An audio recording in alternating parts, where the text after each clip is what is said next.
I mentioned that in this diagram, we basically have specific lanes. You have the develop branch. Nothing can go in there unless it is code reviewed. So a pull request has to happen, and it must be approved before it can be merged.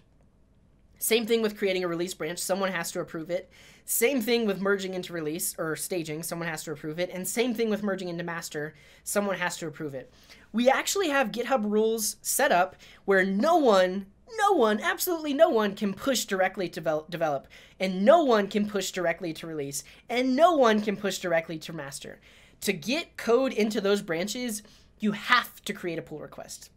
There has to be some user oversight. So I'll show you how we set that up. So on GitHub, if you go into settings and then you click on branches, you can create branch protection rules. And basically what these allow you to do is to protect a specific branch from allowing people to just push directly to it or overwrite to it.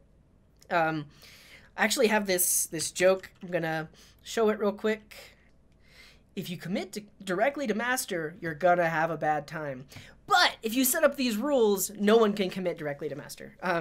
And typically when you're working on a team, you don't want to commit things directly to master because you want there to be some oversight. You want to make sure that everyone approves of those changes before they get into the master branch. So on GitHub, you can create these protection rules. And let's just, for example, look at the rules for master.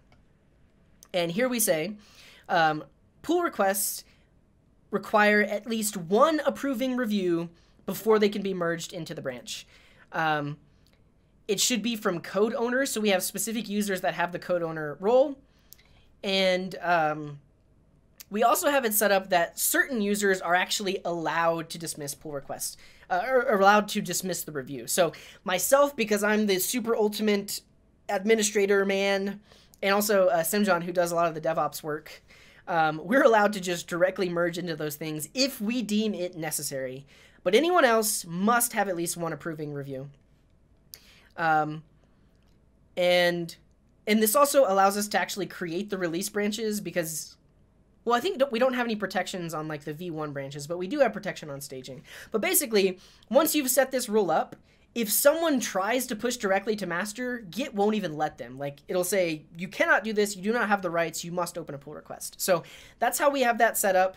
And it's really great because it prevents us from making mistakes. It prevents us from overwriting code without having the proper oversight. So that's branch protection. That's how it plays into this whole feature branch workflow. Thanks for watching.